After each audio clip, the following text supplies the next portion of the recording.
Well, you've got a whole new box of treats over here. That was Marlon's. Yes. I'm not. I don't know. You laughed for that. I spent a bigger bill. Oh, right, it was. Yes. That was the joke. Sorry. That's the sheet. That's the garbage. Yes, it is the sheet. So clean it up.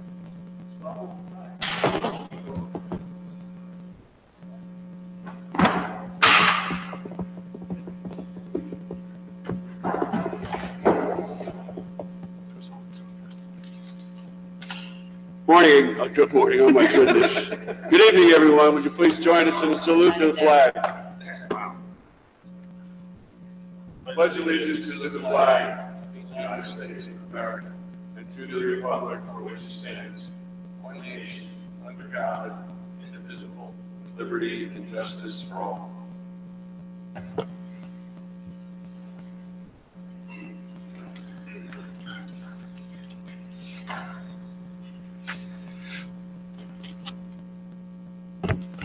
Pursuant to Section 5, Chapter 231, Public Laws 1975, this is to state for the record that adequate notice of this meeting has been provided to the public by posting and maintaining the annual notice of regular meetings on the bulletin board of the municipal building, by mailing the annual notice of regular meetings for 2018 to the News Record and Star Ledger in December 2017, and by filing said notice in the office of the Township Clerk. Mr. Adams? Here. Mr. Daffis? Here. Mr. Lindbergh? Here. Good night, CC. Mr. McGehee? Here. Mayor DeLuca? Here. Whereas Chapter 231, Public Laws 1975, commonly known as the Open Public Meetings Act, requires that all meetings of public bodies be open to the public, and whereas Section 7 provides that the governing body has the discretion to permit, prohibit, or regulate the active participation of the public in any meeting, and whereas desire the governing body to comply with the provisions of this act, same time to conduct its business in an orderly and expeditious manner, now therefore be resolved by the Township Committee, Township Maplewood, does hereby prohibit, except as set forth in the formal agenda, active participation in deliberations of the governing body by the public, except as otherwise prescribed by law, does limit the public to the observations of the actions and discussions of the governing body at all of its regular and special meetings. So moved. Second. Mr. Adams? Mr. Daffis? Yes. Mr. Lindbergh? Yes. Mr. McGehee? Yes. Mayor DeLuca? Yes, thank you. Good evening, everyone. Welcome to the January 16th meeting of the Maplewood Township Committee. We're going to run through the agenda real quickly. We're going to deal with some board and committee appointments. Then we'll have a presentation on the Maplewood Chili Cook-Off of 2017, an announcement about the 2018 one. And we'll have our public comment session. If anyone would like to come up and speak to us at that time, we ask you to come up and give us your name and address. We have one ordinance on final passage, and that is to deal with regulating cranes in the township. And at that time, we'll have a public hearing on that ordinance. We have about 8 ordinances that we're going to be installing stop signs, one at Menzel and Schaefer, another at Jacoby and Schaefer, a third at Hughes and Schaefer, and a fourth at Schaefer and Newark Way.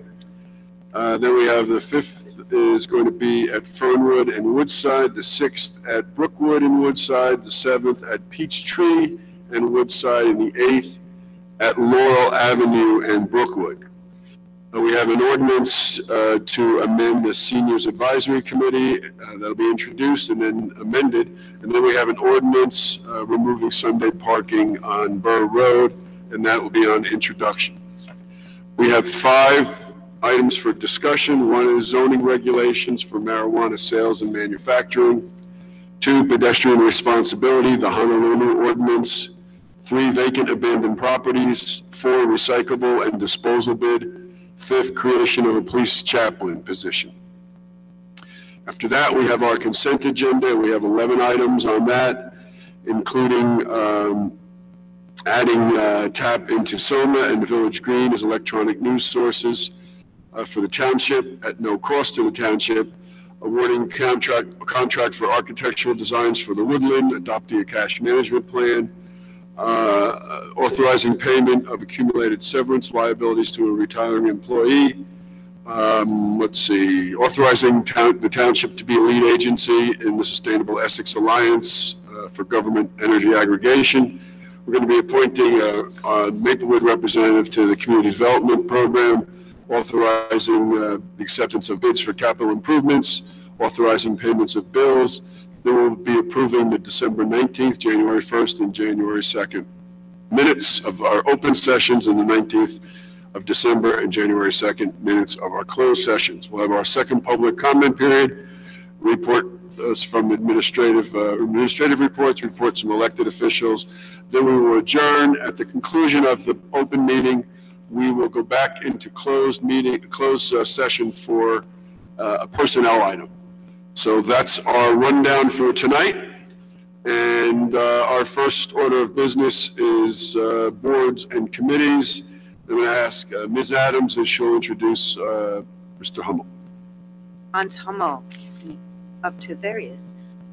Sorry. So, I'd like to introduce yourself and explain you're currently a member of Green Team and want to transition over to Environmental Advisory. Yes, name is Hans Hummel, longtime resident of Maplewood. In 2017, I was a member of the Green Team Advisory Committee, and I would like to switch over to the Environmental Advisory Committee. Just full disclosure, I'm the new liaison, but we have yet to meet in the Environmental Commission, so Advisory Committee, but I look forward to. Yeah, I look forward to continuing the good work that the committee is already doing. Thank you. Thank you. Can we get a motion? I'll move it to have Hummel join the Environmental Advisory Committee. Second. Please call the roll. Ms. Adams? Yes. Mr. Daffis? Yes. Mr. Lambert? Yes. Mr. McGehee? Yes. Mayor DeLuca? Yes. Thank you very much. Thank you for your congratulations, I think. It's a 3-year appointment, so. Second, we've received correspondence from the chair of the planning board that they have designated Jim Nathanson as the representative from the planning board to the Maplewood Village Alliance, and that needs to be affirmed by the Township Committee. Can we get a motion for that? I'll move it. Is there a second? Second. Please call the roll. Ms. Adams? Yes. Mr. Daffis? Yes. Mr. Lambert? Abstain. Mr. McGehee? Yes. Mayor DeLuca? Yes, thank you. Okay, next up, we have a presentation to the governing body. Mr. Mason, do you want to come on up there? Bring your pot. And I don't want you to be the only one with the hat, so I'm going to wear my chili hat. Oh, or you can stand up, or you can sit down, whatever you want to do. Yeah. So I'm pleased to finally present the official trophy of the Maplewood Chili Cook-Off. Some of you know last year was our inaugural event, the 2017 event. It was a huge success. We sold out about 2 weeks before the event. We packed the Woodland, and this year we're back again at the Woodland on February 25th. In the meantime, we've established as a 501c3 nonprofit, and we'll be raising money. Last year we raised about $5,000, which we donated to Rent Party. This year we are hoping to exceed that amount, and we're raising money for the Interfaith Food Pantry of the Oranges to Terrific. feed. Yeah. So I'll get on with it here. We have. So tell us what this is here. Oh yeah. So this is our trophy. If you've seen the logo, which is on my hat, it's an iron cauldron, a chili pot. You may have seen some of these around town. And so the trophy reflects that. I like to think that in a couple of years, people will think that Maplewood Chili Cook-Off has been going on since the founding of the town, and this was the original. It'll be our secret that it started in 2017. So I was able to mount it on a piece of old barn wood. It's 100-some-year-old wood. And now you'll see on the front, there's a plate with our logo and the names of the winners. We've got room for the first 12 years across the front, and then we'll keep going around. And the special thing to me about this trophy is that this is a permanent trophy. Nobody keeps it, nobody owns it. It's property of the town, and Mayor DeLuca has graciously offered to host the trophy in the lobby of Town Hall for all time. So, thank you. For all time, yes. And I believe... And I'm going to actually be put in there for all time at the end, so. Ashes are welcome. Yeah.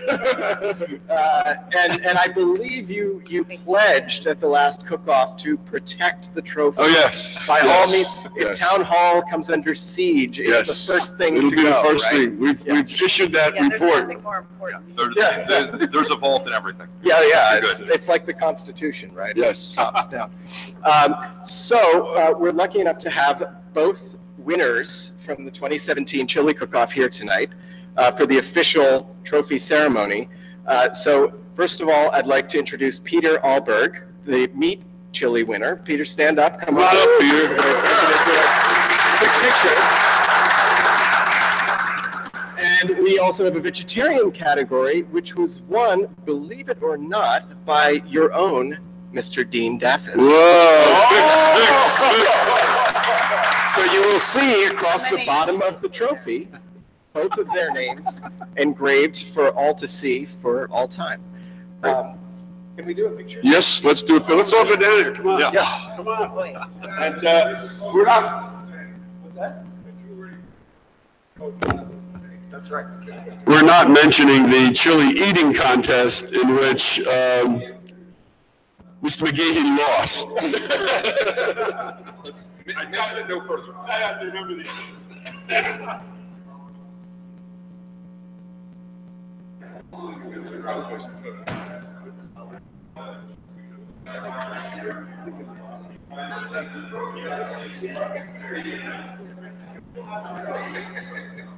I think it'll fit.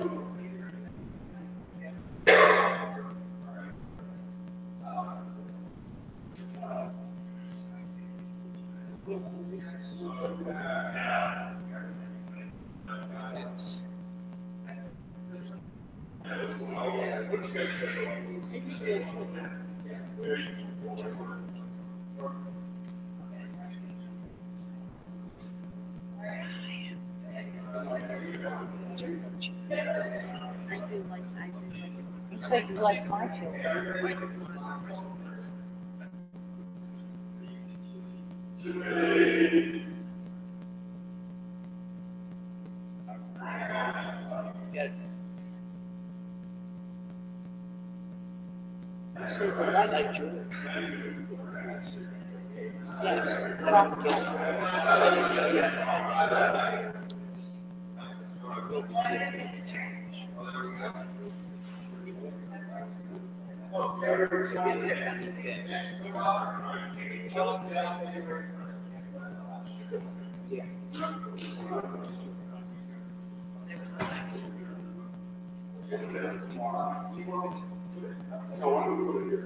We're guarded. Yeah, we got it. We're guarded. We have a police chief watching. Chief, you'll assign somebody to watch it tonight, right? Yeah, that's a good news. Of our police resources. On overtime, no doubt. There's real gold in the middle. So thank you very much. And again, this year's chili cook-off will be on Sunday, February 25th, and tickets do go on sale February 1st, and it will be a sellout. Last year it was sold out. Where are they on sale? Where can you get them, the tickets? Our website, Maplewood Chili Cook-Off. On the website, Maplewood Chili Cook-Off. All right. Even if you don't like us. And congratulations to Township Committeeman Dean Daffis. Yeah, Dean Daffis. Thank you. It was a lot of fun. It was great. Okay. Yeah, I did a salsa verde. It was really good. Okay, so next we're going to have public comment. Is there anyone who would like to address the Township Committee? This worked out. Yes, Hans Hummel, 19 Gerard Place. I'm glad you mentioned stop signs. If it's not already in the works, could we add stop signs to the exit of Rickleton Square parking lot. I saw a car basically drive straight out of the parking lot, and I realized that there were no stop signs as you exit right Yeah. next to Valley National Bank. We'll talk about it tomorrow. We're talking about a couple of signs around the building there, so we'll talk about that too. You're talking about by the Valley National? Yes, right by the bank. Yes. We have engineering and public works tomorrow morning, so we'll put it on there. Anyone else want to address the Township Committee? Okay. We'll close the first one. There'll be another one later on. Next up, we have an ordinance on final passage. So item 8, Mayor, ordinance on final passage, ordinance number 287918, an ordinance to regulate the use of cranes within the Township of Maplewood. This ordinance will regulate the use of cranes as hereafter defined within the Township of Maplewood. This ordinance has been published, copies posted on the bulletin board in the municipal building, and copies made available to the general public in accordance with the law. Is there anyone who would like to speak on this ordinance which regulates the use of cranes in the township? Seeing no one, can I get a motion, Mr. Daffis? Mr. Mayor, I move this ordinance be adopted as a whole and the clerk be directed to publish the same as a past ordinance in the Maplewood South Orange News Record according to law. Second. Any discussion? No. Please not. Please call the roll. Ms. Adams? Yes. Mr. Daffis? Yes. Mr. Lembrick? Yes. Mr. McGehee? Yes. Mayor DeLuca? Yes, thank you. Okay, the next 8 new ordinances are all based on requests that we've received from residents for traffic calming, and these are the responses from our engineer's office. He has looked at all these, and he agrees that they all warrant a stop sign. So we have item number 9, introduction of a new ordinance. Mayor, item 9, ordinance number 2880-18, an ordinance to designate a stop street and direct the installation of a stop sign at Menzel Avenue at its intersection with Schaefer Road. This ordinance will designate Menzel Avenue as a stop street at its intersection with Schaefer Road. We get a motion, Ms. Adams? Mayor, I move the passage of this ordinance on its first reading, its publication according to law in the Maplewood South Orange News Record, and a hearing to be held on February 6th. Second. Let's call the roll. Ms. Adams? Yes. Mr. Daffis? Yes. Mr. Lembrick? Yes. Mr. McGehee? Yes. Mayor DeLuca? Yes, thank you. Mayor, just one point, and I apologize if I missed it. I believe these are all T intersections. They are all T They're all intersections, T yes. Item 10, also on introduction, ordinance number 2881-18, an ordinance to designate a stop street and direct the installation of a stop sign at Jacoby Street at its intersection with Schaefer Road. This ordinance will designate Jacoby Street as a stop street at its intersection with Schaefer Road. Ms. Adams? Mayor, I move the passage of this ordinance on first reading, its publication according to law in the Maplewood South Orange News Record, and a hearing to be held on February 6th. Second. Just before we do the roll call, since we mentioned a T intersection, what these are basically streets that come into another street, but there's a street, you don't go through, it's not a through street. The problem we are having and trying to resolve through these ordinances is that people are not stopping completely at these intersections. They're kind of hitting the brakes and kind of rolling through, and it's become a problem. So that's what we're trying to address. Please call the roll on this one. Ms. Adams? Yes. Mr. Daffis? Yes. Mr. Lembrick? Yes. Mr. McGehee? Yes. Mayor DeLuca? Yes, thank you.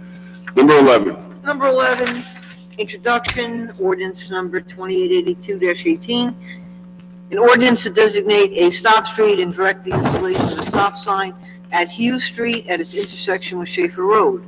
This ordinance will designate Hughes Street as a stop street at its intersection with Schaefer Road. Ms. Mayor, I Adams. move the passage of this ordinance on first reading, its publication according to law in Maplewood South Orange News Record, and a hearing to be held on February 6th. Second.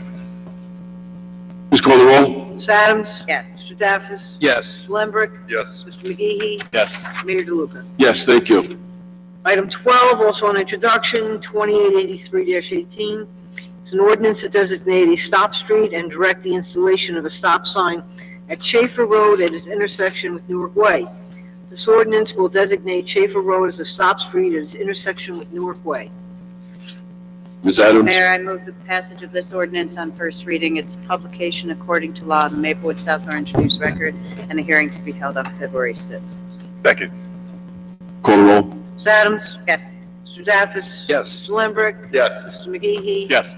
Mayor DeLuca? Yes. Number 13, introduction also of a new ordinance, 2884-18. It's an ordinance that designates a stop street and direct the installation of a stop sign at Fernwood Road at its intersection with Woodside Road. This ordinance will designate Fernwood Road as a stop street at its intersection with Woodside Road. Ms. Mayor, I Adams? move the passage of this ordinance on its first reading, its publication according to law in the Maplewood South Orange News Record, and a hearing to be held on February 6th. Second. Please call the roll. Ms. Adams? Yes. Mr. Daffis? Yes. Mr. Lambrecht?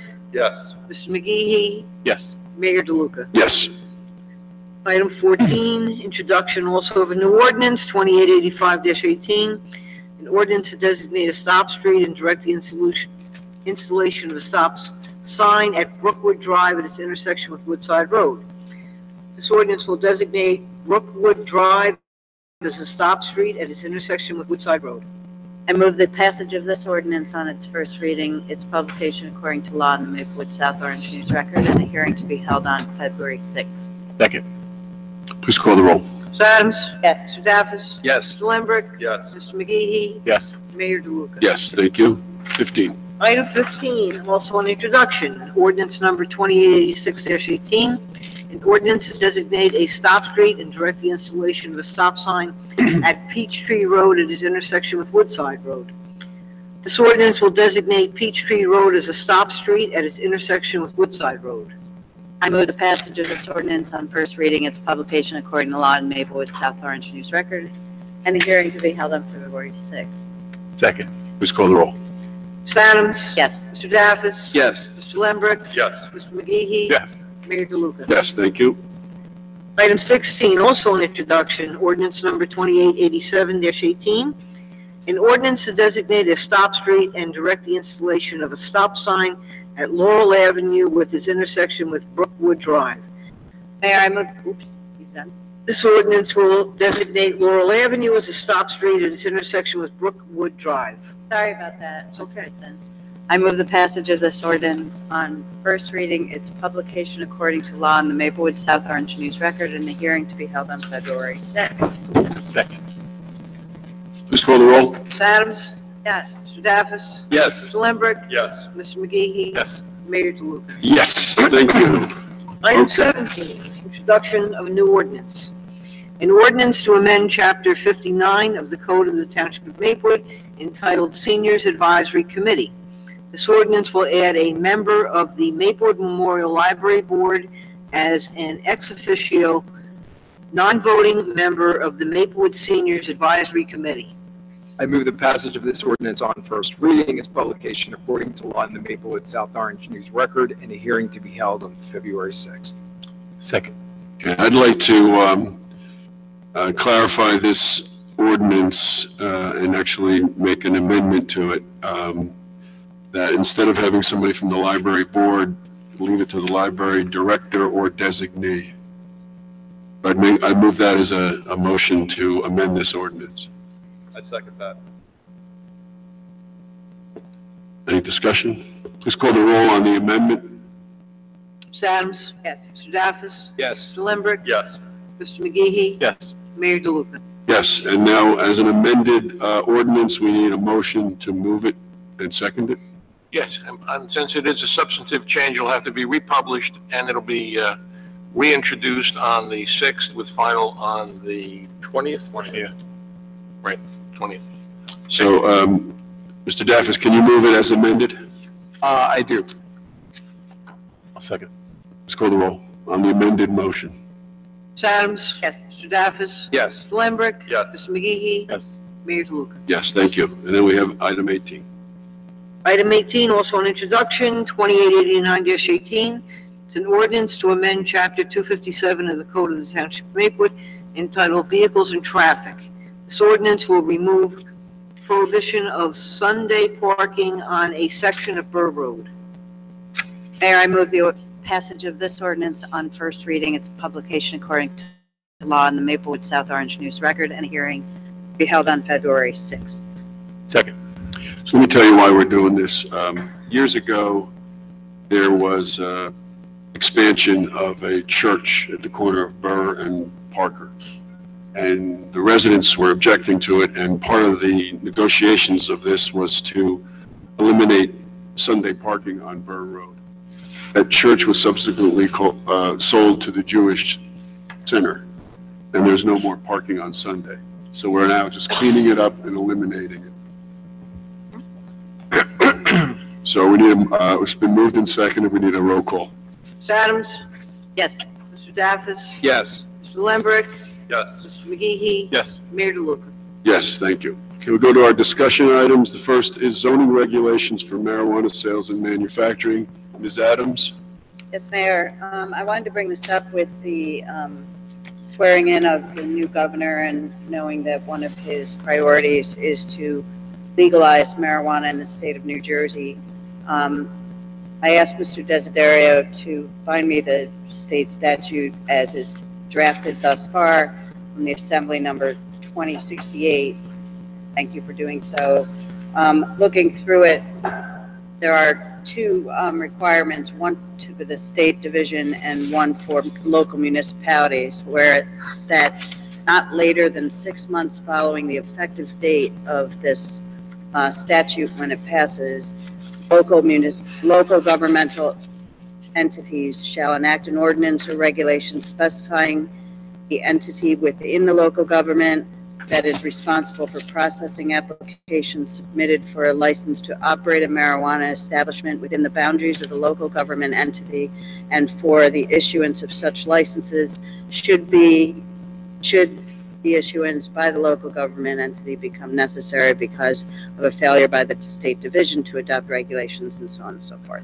But mostly, I think because of the that requirement alone, and because of the complexity of this issue with regard to zoning in particular, for not only sale but potential manufacturing and some of our perhaps industrial, there are a lot of questions, a lot of issues that I think need some time to forward with any regulations, and I wanted to find out what the temperature was of the Township Committee with regard to how to proceed with that, whether to, I've got some draft copies of ordinances from other municipalities across this country, such as Boulder and Portland, where marijuana has been legal for sale. Interesting to see some of the other municipalities and their application fees, their zoning. Almost all of them prohibit any zoning in residential zones. Some also in mixed-use residential. So a building that is mixed use might be something we want to consider that it wouldn't be permitted. There are special and business improvement districts that prohibit first floor sale of marijuana products, and they require commercial building permits, local regulations, buffers, distance between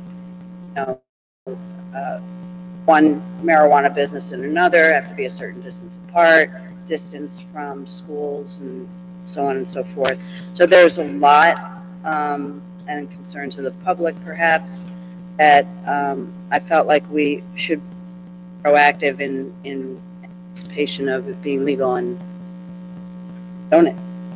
I think the other thing that's in the Scuturi, and this is the Senate bill, and Senator Scuturi from Union County is really the driving force here.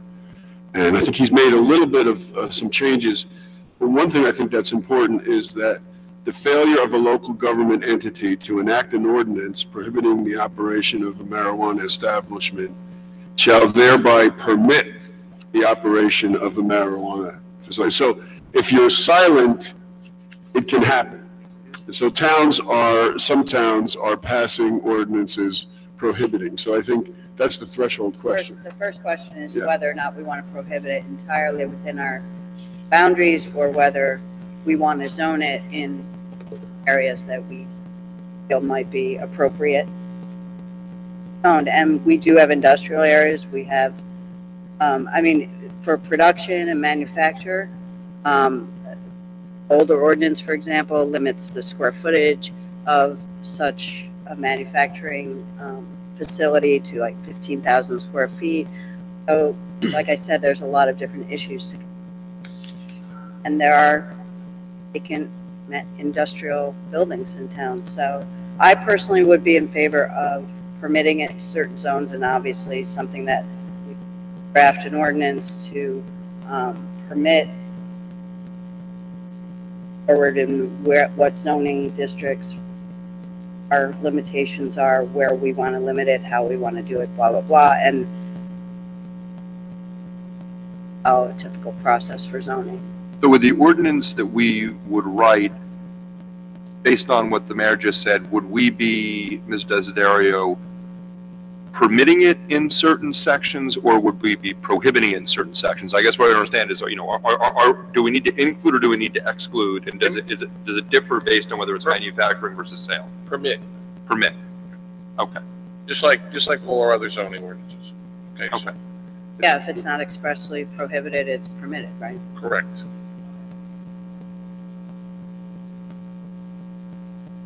Right, but the thing I think that we want, there's another clause in his bill that's quite interesting. It talks about advertising. You can't advertise Right. within 200 feet of schools, childcare centers. Some don't allow advertising in the homes. Right. So I think what I would be in favor of is to regulate the retail sales in a way that is comparable to our liquor sales, which is no schools. Well, they have churches. I'm not sure about that, but certainly schools. I'm not sure about manufacturing, only because we really don't have a lot of facilities. You know, 15,000 square feet is a lot for us. We don't have much. Yeah, no, that's just a maximum, and Okay. that's to control the. Yeah, I'm not adverse to it. I just think that there's probably economy of scale that they're going to go someplace where there's bigger For for manufacturing. manufacturing. Perhaps. I think retail, we ought to zone it, and we ought to control it, and we ought to limit it, and we ought to, I think we can limit it to one. And I would not have more than one, and I would be very careful as to how to zone it to make sure that we're all comfortable with it. It doesn't increase traffic flow, and there's sufficient parking and all that kind of stuff. Interestingly, too, just as draft statute levies a tax on marijuana sold or otherwise transferred, blah, blah, blah. And then, but the, at least this draft designates 70% of all monies collected from the tax of marijuana sales and distribution shall be deposited in the Transportation Trust Fund account, which I found really interesting, and not used for repayment of debt service, but shall be used for construction of transportation projects in the fiscal year in which the funds are received, which would be,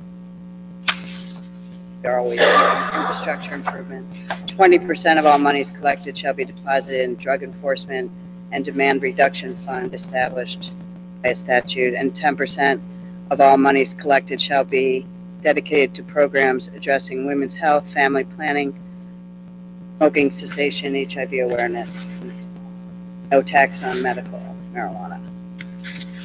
Yeah, there's some kind of cross share with local municipalities too, Yes. which has to get through that tax. That's why. So, what are the other members of the township? What are you feeling? Yes, I think we need to definitely zone it. We need to control it. I mean, there's no question about it. I'm not comfortable yet with making a way in regarding selling it as well as manufacturing it. I also am against advertising of it, especially around our schools and churches. You know, I think, I'm not saying I'm in total agreement with having only one distributor too in terms of selling it too from a retail perspective, because, you know, opportunities for other merchants to sell it if we decide to go that route. But I'm not gonna, I think we need to control it and we need to zone it, and we need to really understand manufacturing process of marijuana, because, you know, you may not need so much square footage. Grow your product with a small percentage of square feet. And the selling of it, yeah, we need to definitely zone that. I have concerns about where we zone the locations in regards to our neighborhoods in our town, or that all of Maplewood versus certain areas of Maplewood for. Yeah, maybe I'm just a little less concerned on some of those points, but I'm thinking of this as a source of tax revenue, as a source of ratables. Particularly if these businesses are going to be going into locations that are currently unused or underused. I think this can be a great opportunity for the town and for us. And I guess a question I would have would be whether the state ordinance is likely to address this or not, and also how we would address this. Let's say we have businesses, existing businesses or new businesses in town that want to incorporate marijuana as an ingredient. So let's say one of the bakeries in the village decided they wanted to sell edibles. Is that something that would be regulated under the state statute, or is that something that we would be regulating, or some of both? I could, just from some of the research I've done, I'm not sure about the answer with regard to the state statute, but in other municipalities, most of the marijuana retail sales, whether edible or any other kind of marijuana product, standalone business. It's not combined with a liquor store or a bakery, or it's typically. Okay. So it's unlikely that the Able Baker would start selling pot brownies next to their cupcake. Correct. Okay. Yeah, you actually have to be designated a dispensary, and you have to get a license, and then there's regulations, and it's, Annual license. yeah, I think it would be a standalone operation. Okay. Did Dafish want to weigh in? Sure. I'm in favor of being proactive on this, both on the retail and the manufacturing side. On the manufacturing side, let's do our research and find out what it entails. Maybe we don't need a lot in terms of square footage, and we do have some industrial spaces in town.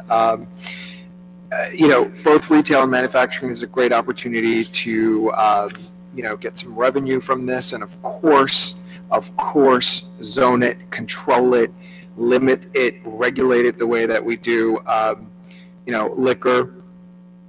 But other than that, I think we should definitely be proactive. So there's going to be a lot of comment about this today.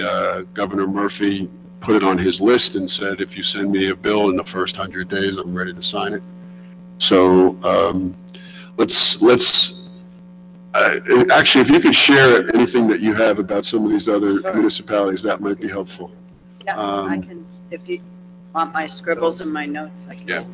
I can. And then at some point, I'm sure the League of Municipalities will weigh in, and we'll keep abreast of what they're talking about. And but my sense here is that properly regulated, the Township Committee is in favor of pursuing the possibility of both retail and manufacturing. Yes. Yes. All right.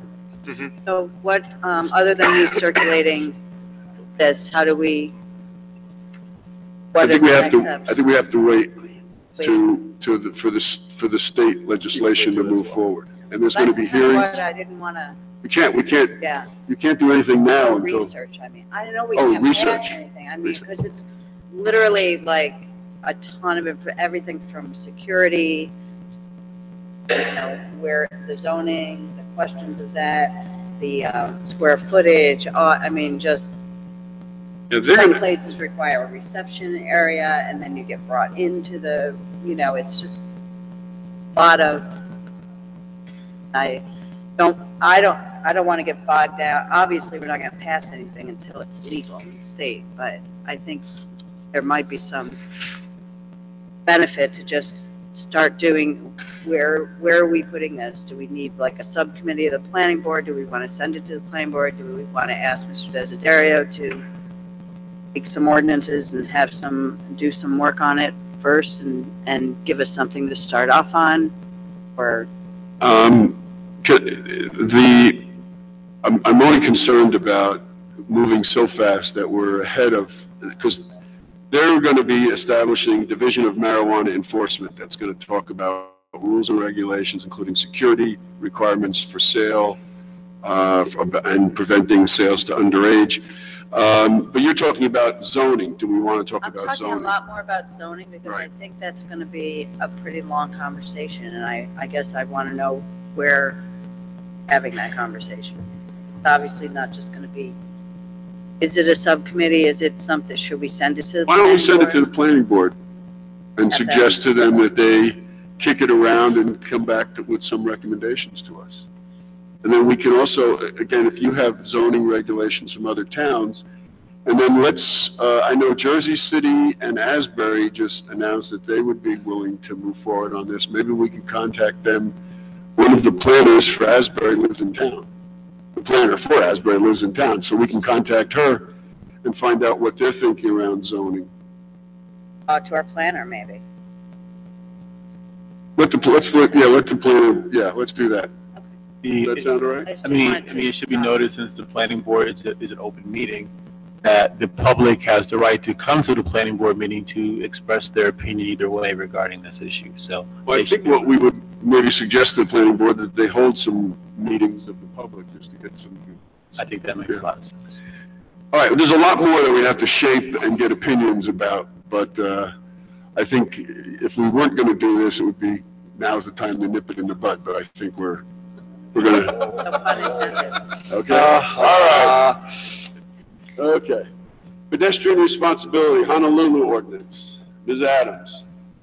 Yes, Mayor, I was, as pedestrian safety has been such a, on the forefront of most of our minds, I did a little research, and thank you, Ms. Fritzen, for getting the ordinance that was passed in Honolulu. A 2016 report of the Governor Highway Safety Association showed that pedestrian deaths as a total of all traffic fatalities have increased from 11% in 2010 to 15% in 2015, while 74% of all accidents occurred at nighttime. A number of factors are to blame for pedestrian fatalities, including fuel prices and weather, interestingly. However, the study suggests that the growing use of smartphones while walking and while driving are thought to be to blame for a growing fatality rate. Alcohol is also to blame, but that's on the pedestrian as well. 34% of pedestrians killed had alcohol present in their bloodstream. So it's, we already have laws about drivers of vehicles, moving vehicles, operating cell phones, using their cell phones. The city of Honolulu passed an ordinance that no pedestrian shall cross a street or highway while viewing a mobile electronic device. It is affirmative defense, any citation for a violation or subsection A, that the cited person was engaging in making a 911 emergency communication with a mobile electronic device, so that would be exempt. But so they have an exemption also for emergency responders in using devices. But basically what it says is if you're crossing a street, whether in a crosswalk or not, or a pedestrian and you're looking at a mobile device, whether it's a Game Boy or a G, what's that other thing? A 3G, whatever, or a cell phone. I think there's an equal responsibility. It's something I've been saying and trying to get across to people who talk about pedestrian safety, is the responsibility of pedestrians. Regardless of cell phone use, I think it's vitally important for pedestrians to, although yes, when you're in a crosswalk, you have the right of way, but just common sense says make sure you have eye contact with the driver, make sure that they see you, because they could be distracted driving, they could just not see you. So I think there's also one of the reports I read in the National Pedestrian Crash Report that was a little older from the National Highway Traffic Safety referred to how few of pedestrian vehicular crashes were had anything to do with speeding. So while we talk about speeding a lot, that's actually not really present in pedestrian and vehicular crashes. So I think there's an equal responsibility on both drivers and pedestrians to be careful, to be responsible when they're stepping into a street, into a crosswalk. And I'd like the Township Committee to consider a similar ordinance to that of Honolulu in being able to cite pedestrians when they walk into a street, whether in a crosswalk or not, with a violation or looking at any mobile device. So What would be the fee? the fine for a first violation, a fine of not less than $15 but not more than $35 is the Honolulu. Second violation committed within 1 year after the date of the first violation is a fine of not less than $35 but not more than $75. And for a third or subsequent violation that is within 1 year after the date of the first violation, a fine of not less than $75 but not more than $99. Yeah. Ms. Adams, I think this is something that, that maybe we can discuss in the Public Safety Committee. Talk to the chief, and get the views of the Maplewood Police Department in terms of their thoughts on this. I think that may be the appropriate place for this to go next in terms of coming up. Obviously we have the sample ordinance, but I'm thinking we can put that on the agenda for our next meeting, which is February. I think it's scheduled for the 14th. Oh, public safety. So all of us it'll be a very romantic public safety meeting. It's a Wednesday night anyway. So just one thing on the violations. We've been moving, Mr. Desiderio, to have a flat fee so that people don't have to go to court. They just have to pay that. They can just pay it. So that is something to think about as we move forward, is to have a fee, and just so that if you get it, you can write it. You don't have to go to court. You just write the check. And You mean as opposed to a range? Yes. Right, okay. yeah, it's just it's been suggested for $20 us for to the first do it. offense, $50 for the second offense, Oh, I see. Yeah. $100 for the third or any subsequent offense. This way, people don't have to go to Yeah. court if they want to plead guilty. Yeah. One thing I don't want to get lost in this conversation, discussion rather, is that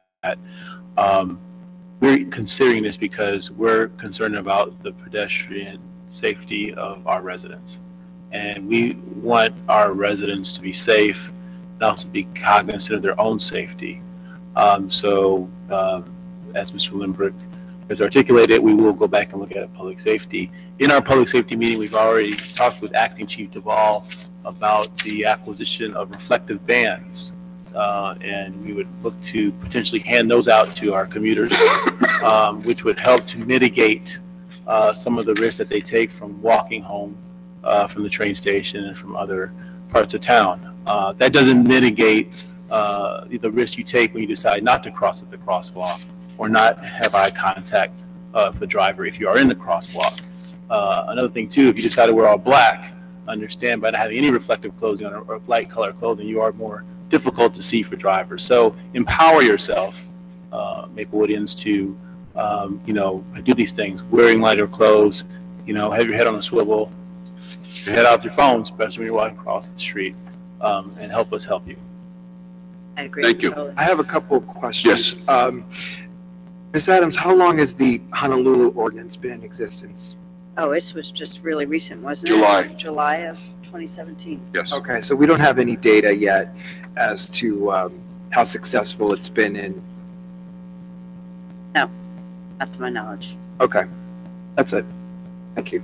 I think even just the discussion, as Mr. McGee just stated, there is a concern all the time, and while we want to make the town as safe as possible, and we require a lot of, even the more stop signs or just regulations on drivers, that even just the discussion to make the point that personal responsibility, whether you're a driver or pedestrian, self-safe. So, we require seatbelts for drivers. We can't require something like that for a pedestrian, but we can require them to I mean, I know I've been guilty of it myself, just checking a text message and walking and then work or something, and all of a sudden I'm like, right, not with a car, but another person.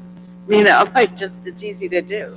So we're all guilty of it, but I think particularly in a street when you're going to be with a vehicle, I think it's something I'm anxious to hear what the Public Safety Committee has to say about it. Okay. Thank you. Thank you. Next up, we have vacant abandoned properties. Mr. Daffis. Vacant and abandoned properties. Thank you, Mr. Mayor. Our code enforcement committee has strongly recommended that we look into adopting an ordinance that would speak to vacant and abandoned properties. The backstory here is we have a lot of LLCs in town who are flipping houses. And what happens commonly is either the house is completely renovated, construction has ceased, and then it remains vacant. Or in the situation of an abandoned property, construction is halfway done, halfway undone, the property remains abandoned. And we're not talking about properties where the owner is marketing them for sale or rental, and we're talking about properties where, you know, no one is definitely living there any longer. So our fire chief, Chief Dingelstadt, brought to us an ordinance on this issue that was recently adopted in Montclair. It would give us the opportunity to require that such properties be registered with the town within 30 days of a vacancy. There are fees associated with such registration, and the fees go up. The initial registration is $500. The next renewal is at $1,500. The second renewal is $3,000, and subsequent renewals are $5,000. And that's if they remain vacant. If they remain vacant and or abandoned, that's right.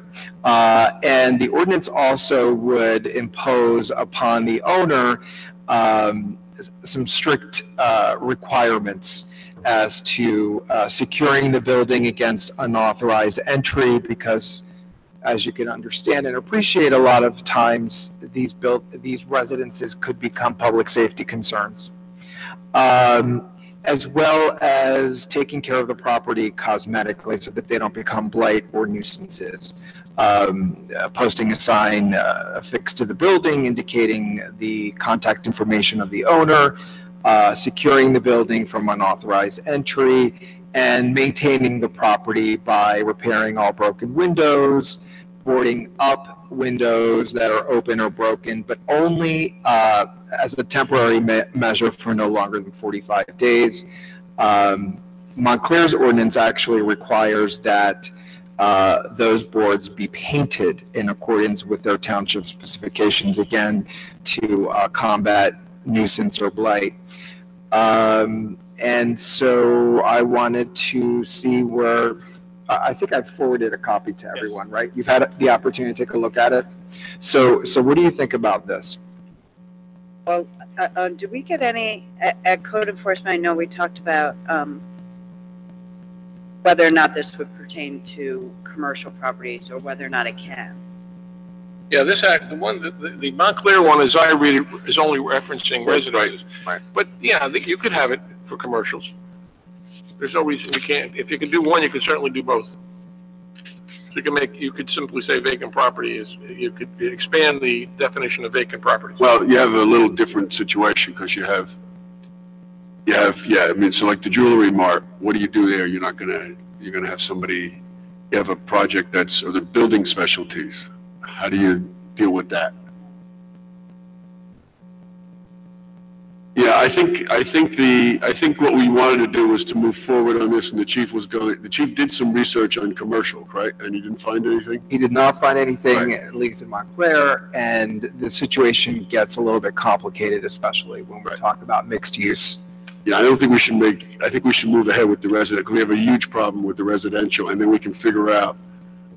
Now, Mr. Singleton tells us that he's been using the current code which is 301-3, which talks about all structures and premises on, or vacant land, have to be maintained in a clean, safe, secure sanitary condition. So he has a tool now to deal with commercial properties.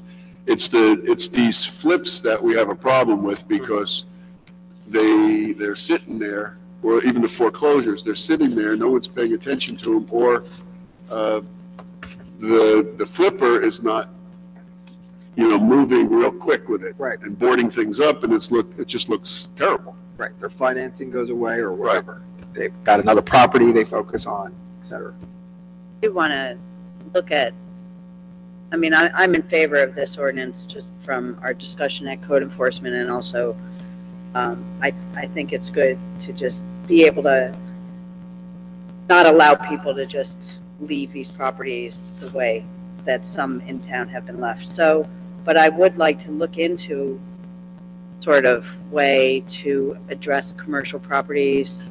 Well, you had brought this up either last year, but your issue was forcing them To rent. rent. Yeah. That's different than this. No. Okay, I know it's different. okay. Also, I don't think we can do that. Well, I know that too. Okay. There's a lot of cities trying to, in fact, Soho, there's that section of Manhattan is Right.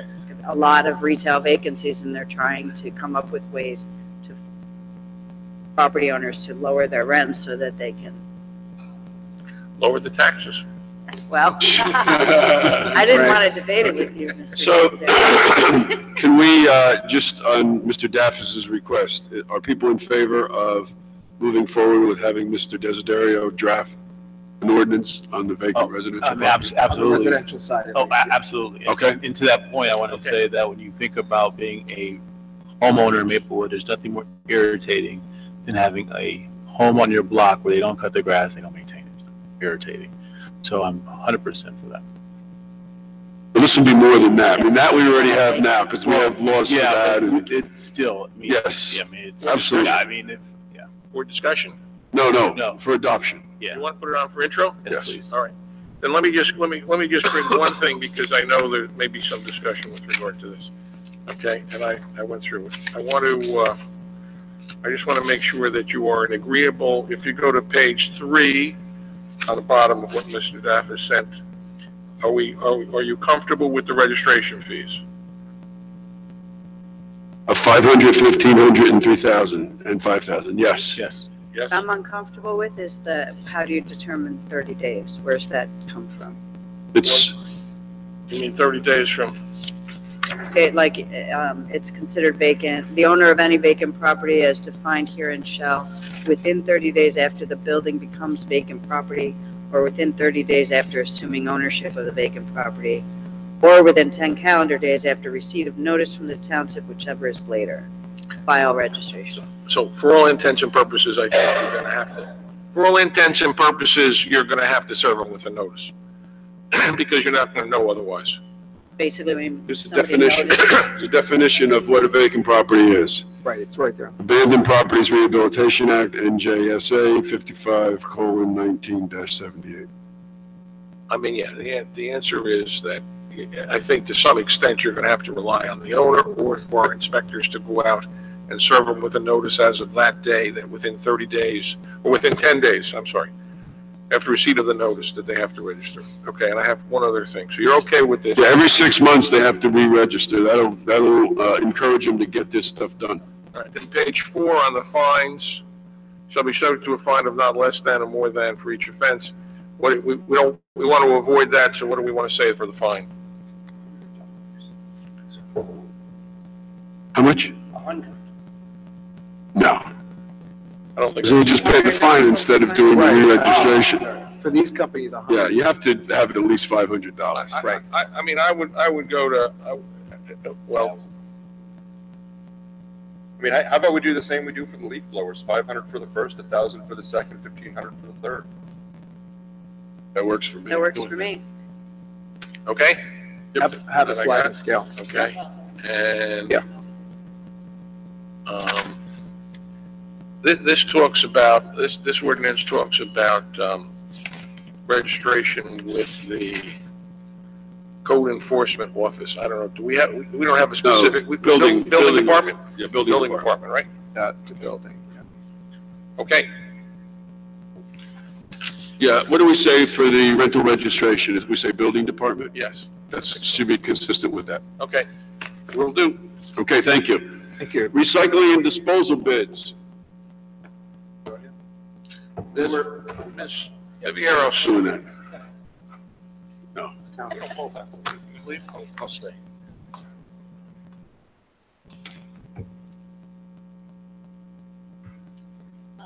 It's not on. Closer. There's a button underneath it. Let's slide it.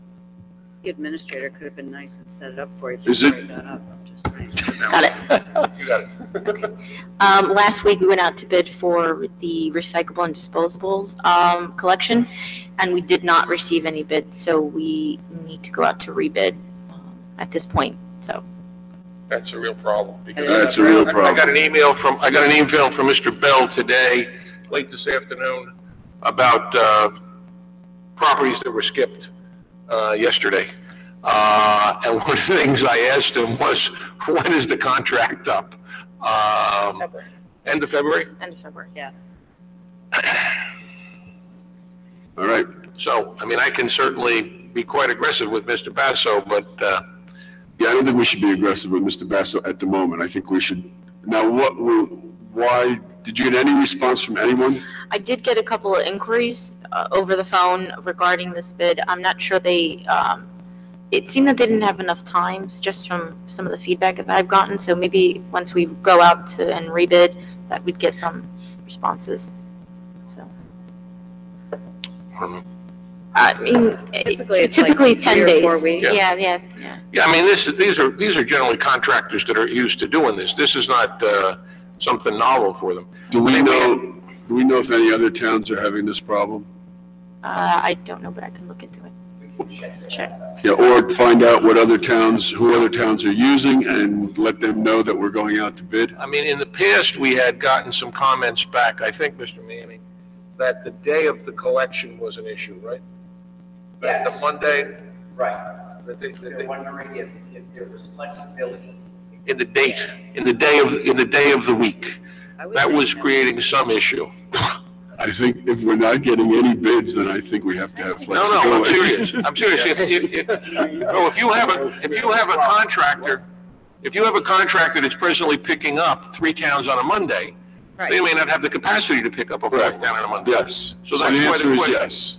Okay. We have flexibility. I did get asked about that last. Yes. Yeah, there's, yeah. Okay. Because if we put it out a second So time, do you need a motion to rebid? Yes. Okay, can we get a motion to rebid? I'd move it. Second. Please call the roll. Mr. Adams? Mr. Daffis? Yes. Mr. Lundberg? Yes. Mr. McGee? Yes. Mayor DeLuca? Yes. May I just say one other thing to Mr. Desdera? We talked about this at Engineering Public Works last meeting with regard to the existing contractor. And Mr. Bell indicated that, well, that was as of your last meeting, not as of yesterday, Right. okay. all right?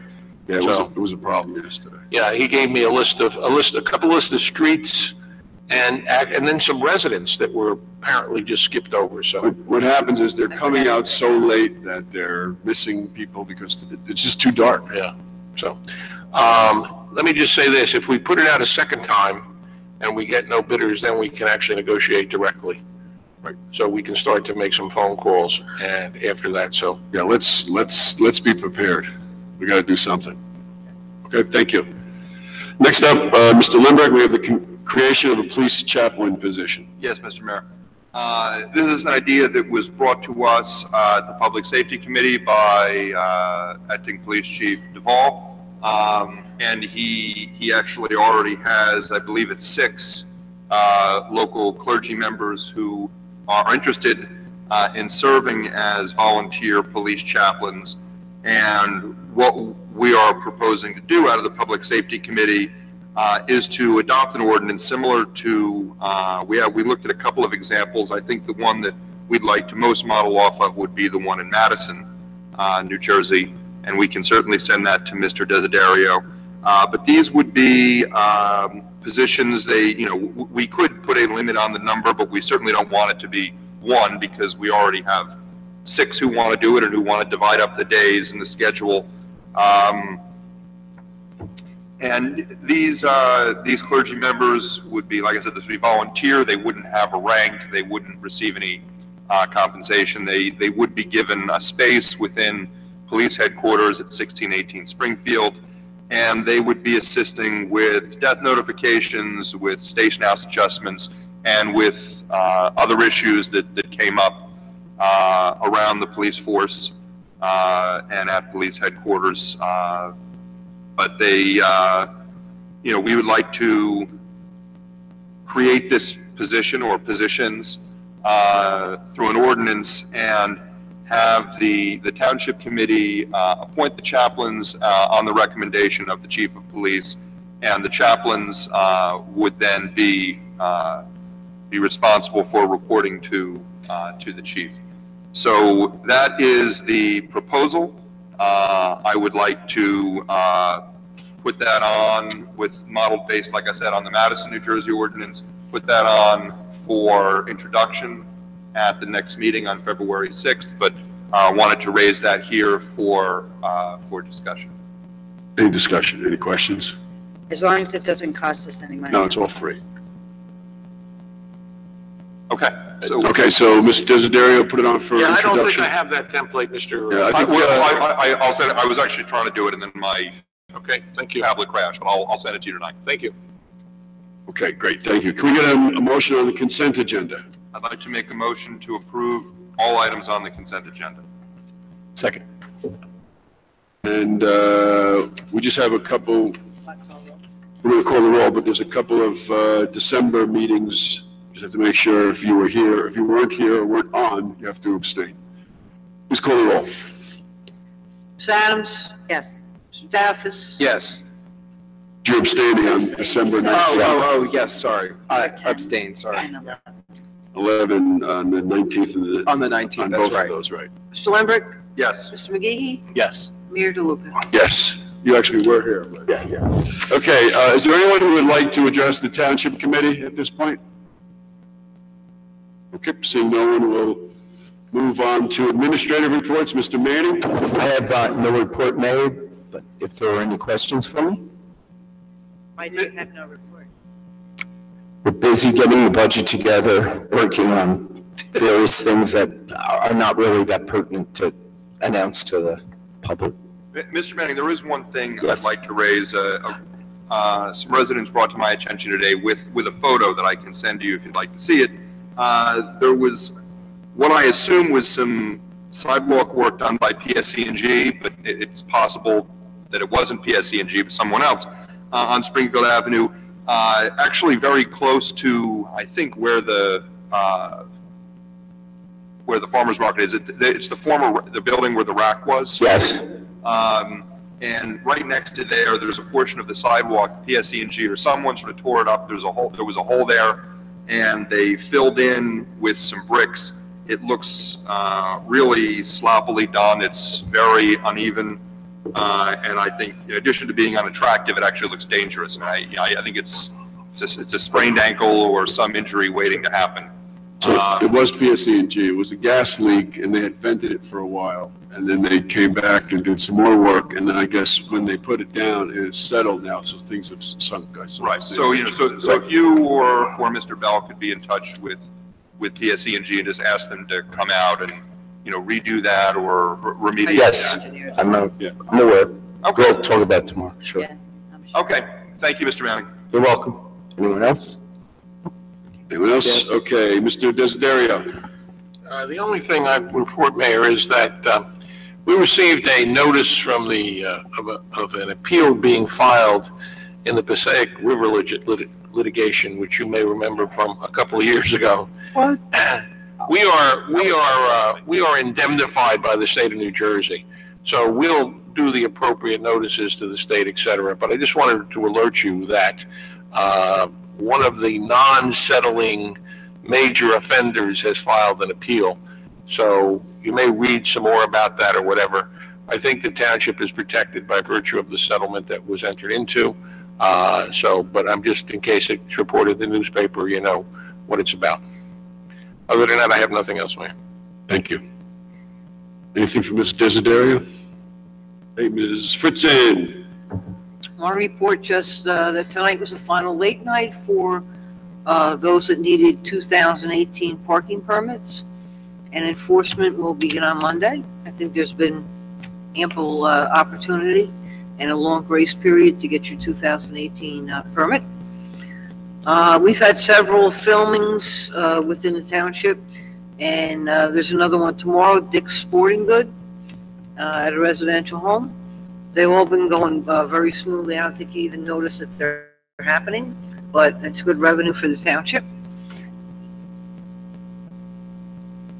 No, Babies R Us and Dick's commercials. You'd think some reality shows are being filmed here, but apparently. Just feels like it. Yeah. And my final item is I think that Mr. Desiderio and I need to speak about 5 Highland. Sure. And what we probably could do the housekeeping resolutions maybe at the next meeting. Yeah, I mean, I saw that if we hear from the attorney and he does what he's supposed to do, yeah. Okay. Currently he's away. Again, I don't think they're in any rush, as I guess was reported this morning. They're just starting to do some work on that building. I think they would like some security. Yeah, so, okay. The leasee would like some security that there's going to be a liquor license there. So. That's it. Okay. Well, I mean, once the housekeeping things are broken up, the security is going to be whether or not you're going to reinstate their license. Right. As DC, so. Right, Okay. but we can't even consider it until that stuff happens. Okay. Reports from elected officials. Mr. Lembrick. Thank you, Mr. Mayor. I have a few items from the Public Safety Committee. One is for anyone out there who may be interested in joining the Maplewood Police Department. The department will have an entrance exam on March 14th, and details are available for that on the website. Also, one of the things that Chief Duvall announced at the last meeting is that he is in the process of creating a dedicated traffic unit within the Maplewood Police Department, and that's something that up to now we haven't had. So that's certainly a response by the Maplewood Police Department to the concerns that have been expressed by the public and by the Township Committee regarding pedestrian and traffic safety. Finally, I would just like to, on the day when Governor Murphy was sworn in today, just reiterate the commitment of myself, and I know I can speak on behalf of at least most of my colleagues because we passed a resolution on this unanimously last year, supporting extension of the 2% arbitration interest cap. And this is an issue which came up for vote just a few days ago before the end of the legislative session. And I'm proud to report that our Assembly people, John McKeon and Mila Jaycee, both voted to move that towards a vote. But they were, it's unfortunate I have to report, they were the only Democrats in the Assembly to vote to move forward, that the others voted to delay that. So it's certainly my hope, and I think our hope, that other Democrats join them when this comes up again during this legislative session, and that Governor Murphy will support and sign the extension, hopefully without a sunset provision, of the 2% arbitration interest cap. And this is very important for not only us as as a township committee, as a governing body when we're making a budget, but also for residents, so that we don't need to either raise taxes significantly or cut spending in other areas if there are arbitration interest cap awards that go above our own budget caps. So hopefully other communities like ours in the state who have Democratic Assembly men and women and senators will start putting pressure as we have locally here in Essex County on our representatives. They'll do that with their representatives and Governor Murphy, so that hopefully we can move this forward in this legislative session. And Mr. Mayor, that is my report. Thank you very much. Mr. Daffis. I have no report, Mr. Mayor. Ms. Adams. I thought you were going to go that way. I like to mix it up. No, you do. You do. I just want to thank the organizers from the Community Coalition on Race for a really wonderful celebration of Martin Luther King. That yesterday? It was. Yes. It was really good. Sorry, it was. I mean, it was excellent. The speaker, Larry Ham, and I'm sorry, I'm bad with names. And who did the Martin Luther King? Mr. speech. Vaughn. Yeah, just excellent. It was really, really quite moving, and so I thank the Community Coalition for a great job on that. That's all I have. No Okay. report other than that till tomorrow. Mr. McGee. Thank you, Mr. Mayor. Just a couple of things. One, I just wanted to congratulate the Green Team in coming in second place in the 2017 Solar Challenge. Woo. So that's good news, keeping it green. More information will come. There is a monetary reward, which we're waiting to hear back on. So congratulations to the Green Team and their efforts.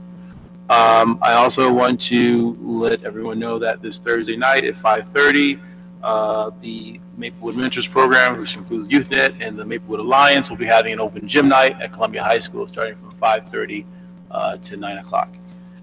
Also, this Saturday morning, I'll be joining my colleagues, most of my colleagues. Excuse me, Mr. McGee, was that Thursday or Friday? Thursday. It's Thursday this time. Thank you, The sir. next 2 This months. coming Thursday? This coming Thursday, that's correct. This Saturday, I'll be joining, I think, all my colleagues, most of my colleagues at the Women's March in Morristown Absolutely. or New York City. So we hope that you will all come out. We'll be leaving from the train station in the morning. I forgot what train, 7:50 train, I think it is. No, I thought it was No, like no. 9:20. 9:50, okay. No, 9:54. We're getting gathering at 9:20. All right, so 9:20. I may Okay, be with 9:54. breakfast with. Sure. So come on out for the march. Also, I put something on my social outlets regarding a book club event, which we'll be having celebrating Black History Month. That'll be happening in the last weekend in the mid-weekend of February. We're looking at 2 books. One is called The Hate You Give, and the other one is The Warmth of Other Suns. The first event will be at Village Coffee on February 17th. That's a Saturday. And last but not least, my office hours will be at 12:30 this Sunday at Palmer's Coffee Shop. Thank you, Mr. Mayor. Thank you. I just have a couple things. One is I've been working with Tracy Woods of the Green Team and Bob McCoy of the Environmental Advisory to draft the solar ordinance, and I'll have a draft that we'll be able to take a look at the next meeting for discussion. And I just want to mention I had the opportunity to go to the inauguration today of Governor Murphy. It was amazing. He took his oath on the very same Bible that John F. Kennedy used in his inauguration in 1961. 57 years ago. It was the first time that the Bible left the museum. It turns out that Murphy's mom was an active Democrat in Massachusetts and was a Kennedy person. And in any event, they brought it down. It was this huge family Bible of the Kennedys, and there it was, and Murphy took his oath with his hand on that Bible. So it was a great, I think, kickoff to his term. Saw a lot of our friends there, and including the kind of got lost in the shuffle, but Joe Fiordaliso of Livingston. He is now going to be the president of the Board of Public Utilities, and Joe is a good friend of Maplewood. And with all of our work around solar and our community aggregation of energy, this will be a big place for us to, and I spoke to him about this today, and he said, whenever we're ready to just call, we can move forward on that. So Can work on road opening permit. that may be something he can do. Yeah, work with the utilities on that, because that's a huge problem. It's a huge problem. It's a huge in every problem, town. right? So that's it. We're going to, as I said earlier, go into close now. So we need a motion. Ms. Fritzen, you're going to read that? Yes. Whereas Section 8 of the Open Public Meetings Act, Chapter 231, Public Laws 1975, permits the exclusion of the public from a meeting in certain circumstances, whereas this public body is of the opinion that such circumstances presently exist, now therefore be resolved by the Township Committee, Township of Maplewood, County of Essex, State of New Jersey as follows. The public shall be excluded from discussion upon any action upon the herein specified subject matter. The general nature of the subject matter discussed as follows: personnel. To anticipate this time that the above stated subject matter will be made public.